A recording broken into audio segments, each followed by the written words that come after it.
les propos très graves, et censurés par la présidence, de Tebboune sur l'Égypte, l'Émirat, les BRICS et l'ONU. Le président de la République, Abdelmadjid Tebboune, a reçu mardi 3 octobre dernier des éditeurs de la presse nationale. Lors de cette rencontre qui a duré près de 4 heures, plusieurs sujets ont été abordés. Mais cette rencontre, filmée et enregistrée, n'a toujours pas été diffusée ou retransmise par les télévisions algériennes contrairement à toutes les précédentes entrevues accordées par le chef de l'État à des médias nationaux. La raison à l'origine du blocage de la diffusion de cette entrevue médiatique est pour le moins que l'on puisse dire inédite.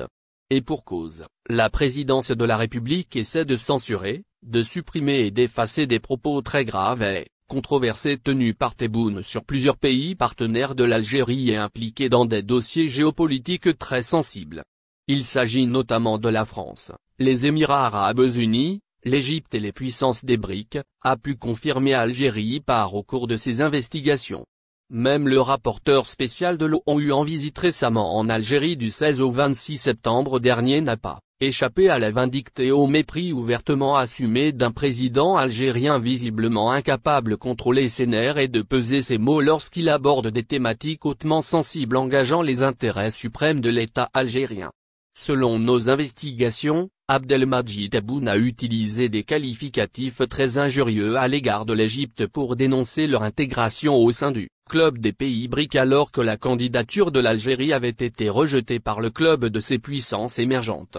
Abdelmadjid Tebboune croit savoir que les Égyptiens sont un peuple très pauvre qui peine à se nourrir et de ce point de vue, à en croire Tebboune, la place de l'Égypte au sein des BRICS n'est nullement justifiée et ses indicateurs économiques ne sont absolument pas meilleurs que ceux de l'économie algérienne. Mais les propos les plus virulents ont été réservés par Tebboune aux Émirats arabes unis. Le président algérien a accusé lors de cette entrevue avec les médias nationaux les autorités émiraties d'être principalement à l'origine de l'exclusion de la candidature de l'Algérie aux BRICS.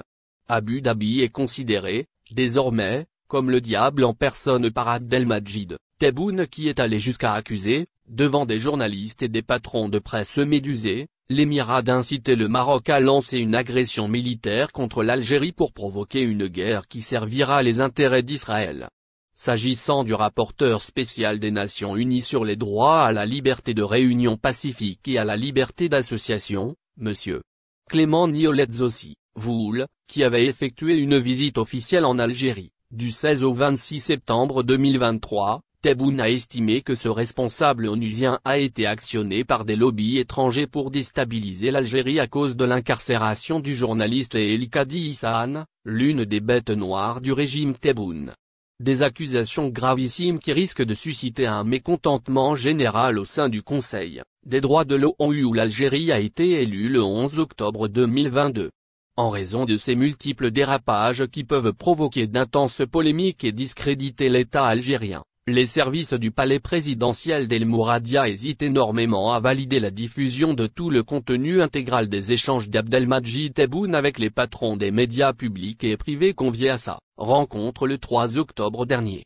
Selon nos sources, il est fort probable que l'enregistrement de cette entrevue médiatique ne soit jamais diffusé ni rendu public pour éviter de véritables scandales politiques avec les pays et instances attaqués véhément par un Abdelmadjid Tebboune très remonté.